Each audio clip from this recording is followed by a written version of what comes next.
Hulk vs Wolverine fight நடக்க போகுதா எங்கன்னு கேட்டீங்கன்னா நம்ம டெட் பிளண்ட் Wolverine மூவில இப்படி ஒரு ஃபைட் இருக்குன்னு லீக் அண்ட் கன்ஃபார்ம் ஆயிருக்கு. ஃபர்ஸ்ட் இது என்ன நம்ப முடியல, ஆனா ரொம்ப நாளா ரூமர்ஸ் இருந்துகிட்டு தான் இருக்கு. இப்படி ஒரு விஷயம் இந்த மூவில நடந்துட்டுனா தியேட்டரே கொழுந்துட்டு எரியும். மார்வல் ஃபேன்ஸ்க்கு கொண்டாடம் தான். மார்வல் ஃபேன்ஸ் எந்த அளவுக்கு ஹல்க்கு ஒரு சோலோ படம் எதிர்பார்க்கறாங்களோ அதே மாதிரி இந்த ஒரு வர்சஸ் ஃபைட் லைவ் ஆக்ஷன்ல பிக் ஸ்கிரீன்ல பார்க்கணும் ஃபேன்ஸ்க்கு ரொம்ப நாள் ஆசை இருக்கு. இப்போ இந்த வர்சஸ் ஃபைட் எங்க கன்ஃபார்ம் ஆயிருக்குன்னா இந்த மூவிக்கு ரீசெண்டா ஷாங்காயில ஒரு ப்ரமோஷன் ஈவென்ட் ஒன்று நடந்துச்சு. அங்க வந்து இந்த மூவியை ஃபர்ஸ்ட் 30 to 40 minutes இந்த மூவி ஷோ பண்ணிருக்காங்க. அதே கிடைச்ச description link and spoiler review இது மூலமா தான் இப்போதைக்கு கன்ஃபார்ம் ஆயிருக்கு. வர்சஸ் ஃபைட் கன்ஃபார்ம் ஆயிட்டா அது என்ன மாதிரி இருக்குன்னு நமக்கு கன்ஃபார்ம் ஆகல. அங்க நம்ம மார்க் ரஃபல் ஹல்க் சண்டை போட்டாரா இல்லனா வேற ஆக்டர் ப்ளே பண்ண ஹல்க் வேரியன்ட் எடுத்துருக்காங்களா, அந்த ஃபைட் எவ்வளவு நாள் இருந்துச்சுன்ற மாதிரி அந்த டீடைல் நமக்கு கிடைக்கல. இவங்க சொல்ற இந்த வர்சஸ் வாய்டுக்குள்ள நடக்கிறதுக்கான பாசிபிலிட்டிஸ் இருக்கு. அது அந்த இடத்துல சண்டை போற ஒரு ஹல்க் ஈவில் வெர்ஷன் ஹல்கான மாஸ்டர் ஏஜ் ஹல்கா இருக்கலாம். இது சம்பந்தமா ரொம்ப நாளா ரூமர் இருக்கு. இவர் ஈவில் வெர்ஷன் அதே சமயத்துல இவர் வாய்டுக்குள்ள இருக்கிற மாதிரியும் அங்க உள்ளூர் நசஸ் ஹல்க் ஃபைட்டுமே நடக்கிற மாதிரி ஆல்ரெடி ரூமர்ஸ் இருந்துச்சு. மாஸ்டர் ஏஜ் ஹல்க் வந்து சம ஈவில் அண்ட் ஜீனியஸ் ஹல்க் அவரு இவருக்கு கான்ஷியஸ் தெளிவா இருக்கும். ஒரு ரேஜ்ஃபுல்லான ஹல்கா நீங்க பார்க்க மாட்டீங்க. அவரு அது இல்லாம இவரோட தாட் எல்லாரும் அடக்கி ஆளுன்ற ஒரு தாட்டோட இருப்பாரு. இவர் மெயின் 616 சேர்ந்தவர் இல்ல, வேற ஒரு ரியாலிட்டியில ஃபியூச்சர்ல இருந்து பிரசன்ட்க்கு வந்து ஒரு ஈவில் ஹல்கா காமிச்சிருப்பாங்க.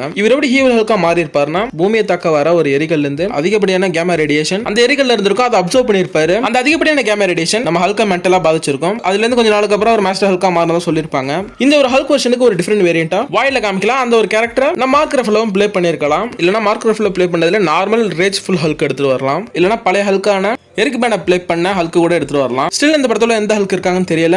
இவங்கள யார் வேணா வரலாம். இல்ல இதுல எதுவுமே இல்லாம ஒரு புது வேரியண்ட் கூட எடுத்துட்டு வரலாம். இந்த ஒரு வர்சஸ் ஃபைட் ரொம்ப நாள் இருக்க பாசிபிலிட்டிஸ் இல்ல. எனவே ஷார்ட்டான ஒரு ஃபைட் செக்ஷன் தான் இருக்கணும். படத்தோட டியூரேஷனுமே ரொம்ப கம்மி. இந்த ஒரு வர்சஸ் ஃபைட் ஃபேன்ஸ்க்காகவும் அதே சமயத்துல காமிக் டு லைவ் ஆக்ஷனுக்காகவும் வைப்பாங்க. இந்த படத்துல இந்த வர்சஸ் ஃபைட்ன்றது ரொம்ப இம்பார்ட்டன்ட். இதை இவங்க இங்க மிஸ் பண்ணிட்டாங்கன்னா இப்போதைக்கு கரண்ட் எம்சியூல வேற எங்கேயுமே இந்த வர்சஸ் ஃபைட் வைக்க முடியாது. எம்சியூல மியூட்டன்ஸ் இருக்காங்க, நான் எக்ஸ்பென்ஸ் இல்ல. அது எம்சியோட அந்த கண்டினியூட்டிக்குள்ள உங்களுக்கு எங்க வர்சஸ் ஃபைட் வைப்பீங்க? எங்கேயுமே வைக்க முடியாது. ஆஃப்டர் தி சீக்ரெட் வார்ஸ் எம்சியூல பாசிபிலிட்டிஸ் இருக்கு. அப்ப ஹியூ ஜாக்மனும் மார்க் ரஃபலும் ஹல்க் வுல்வரினா ப்ளே பண்ணுவாங்களான்றது தெரியாது. ஏன்னா after the secret wars MC soft reboot ஆக போது என்ன வேணா நடக்கலாம். அதனால இந்த படத்துல இந்த வர்சஸ் ஃபைட்ன்றது ரொம்ப இம்பார்ட்டன்ட். சின்ன ஃபைட்டா இருந்தா கூட பரவாயில்ல. ஃபேன்ஸ்க்கு எப்படி சோலோ ஹல்க் படம் பார்க்கணும் ஆசை இருக்கும், அதே எனக்கு ஹல்க் வர்சஸ் வுல்வரின் ஃபைட்டையும் பார்க்கணும் ஃபேன்ஸ்க்கு ஆசை இருக்கு. ஏன்னா கோவத்தோட எக்ஸ்ட்ரீமுக்கு போற ரெண்டு கேரக்டர்ஸ் எவ்வளவு அடிச்சுக்கிட்டாலும் சாக மாட்டேன்ற கேரக்டர்ஸோட ஃபைட்டை பார்க்க இன்ட்ரெஸ்டிங்கா இருக்கும். பொதுவாகவே அவங்க ரெண்டு பேருக்கும் ஒருத்தர் பிடிக்காது. இவங்களுக்கு அந்த வர்சஸ் ஃபைட்டை நீங்க காமிக்ல படிக்கலாம். அப்படி எனக்கு காமிக் படிக்க இன்ட்ரெஸ்ட் இல்லைன்னா இவங்களுக்கு தனியா ஒரு அனிமேஷன் படமே இருக்கு. அதை நம்ம கூட எக்ஸ்பிளைன் பண்ணி போட்டுருக்கோம். நீங்க அதை பார்க்கறாலும் பாருங்க. இல்ல டேட்டா நீங்க மூவியை செக் பண்ணி பார்க்கலாம். லைட் ஆர் ரேட்டட் அந்த படம் இருக்கும். அப்புறம் உள்ள அந்த எக்ஸ்மேன் ஒரு சீரிஸ் இருக்கு. அதுல உங்களுக்கான வர்சஸ்க்காக தனி எபிசோட ஒதுக்கி இருப்பாங்க. அது ஒரு PG-13 வர்சஸ் ஃபைட்டா இருக்கும். அதை நம்ம எக்ஸ்பிளைன் பண்ணி போட்டுருக்கோம்.